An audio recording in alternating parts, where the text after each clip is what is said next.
जीवन बगिया ऐसी उलझी, फूल उगे कम कांटे ज्यादा, सिमटा जीवन डूबी सांसें। आना है तो अब भी आ जा, यदि आपने अभी तक पिछला अध्याय नहीं देखा है तो कृपया करके पिछला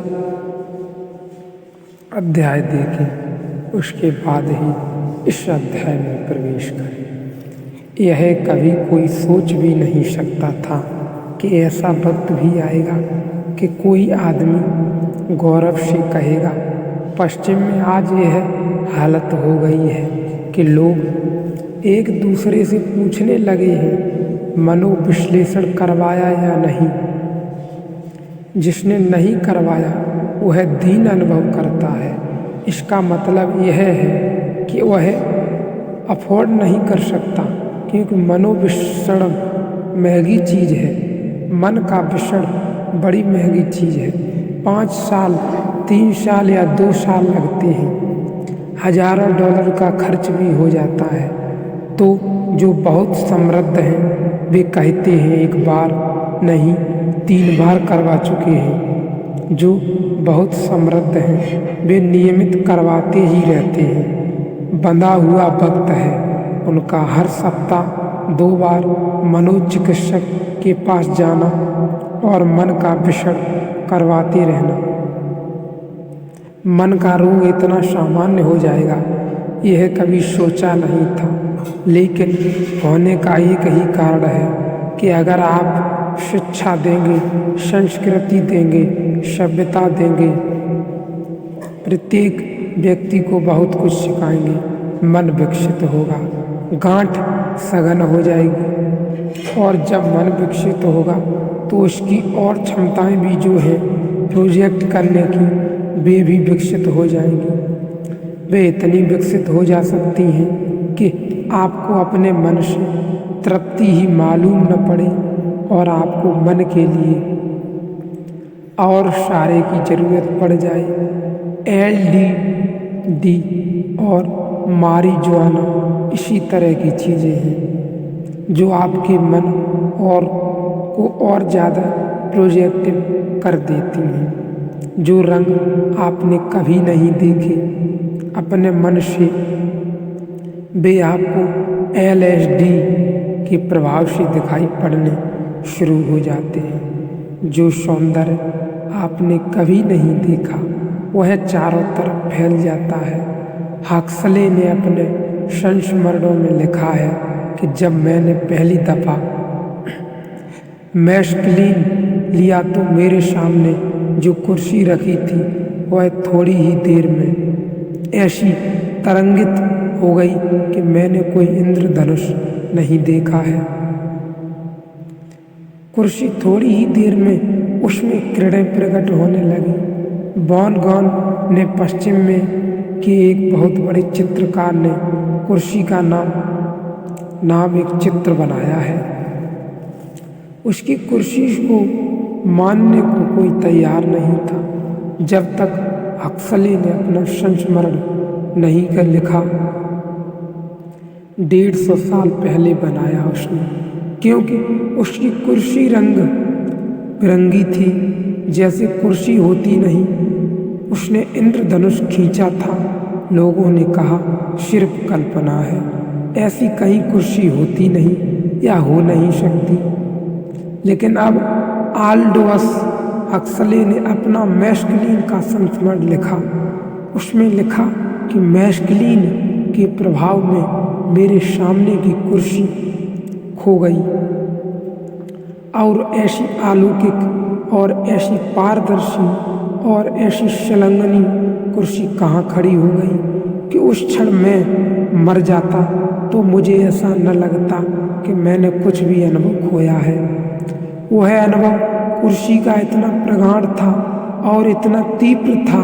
उसकी कुर्सी के अनुभव के बाद यह ख्याल आया कि अगर एक आदमी मैस्कलीन लेकर और हक्सले जैसा बुद्धिमान आदमी अगर कुर्सी में ऐसे रंग देख पाया है, लेकिन वॉन गॉन पागल होकर मरा। क्योंकि मन अराजक हो गया।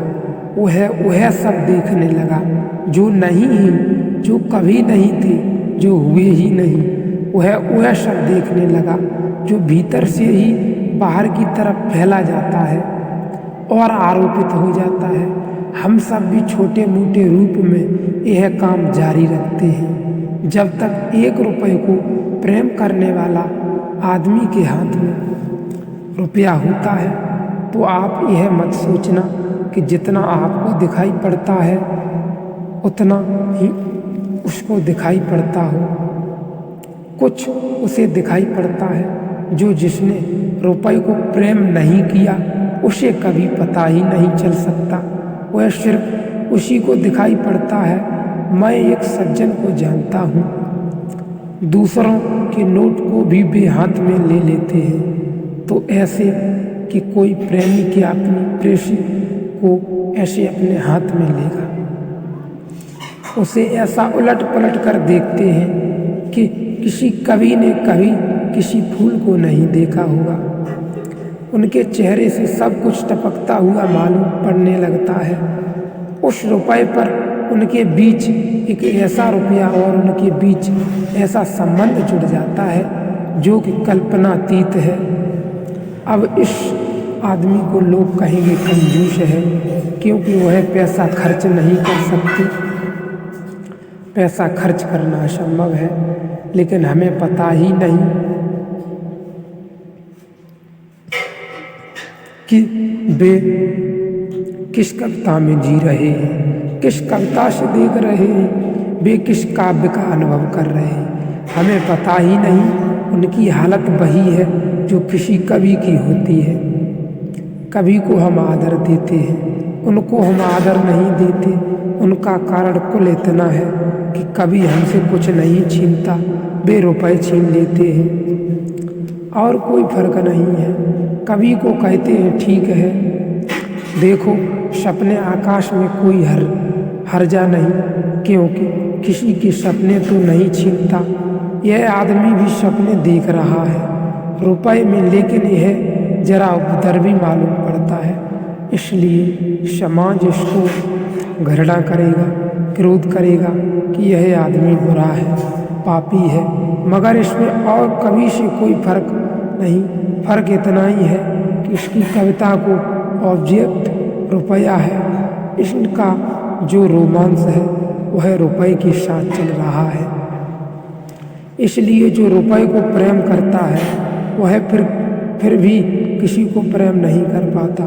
फिर किसी प्रेम की ज़रूरत ही नहीं है। वह इतने बड़े प्रेम में पड़ा हुआ है कि अब कोई पत्नी, कोई बेटा, कोई साहित्य, कोई धर्म, सब गौड़ मन ग्रंथि बनता है, क्योंकि मन के विस्तार में दृष्टा भूल जाता है।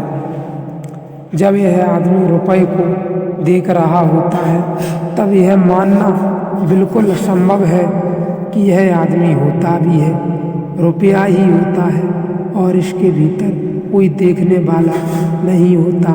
इससे यह साफ नहीं होता कि मैं देखने वाला हूँ और रुपया मुझसे अलग है, ऐसा नहीं मालूम पड़ता।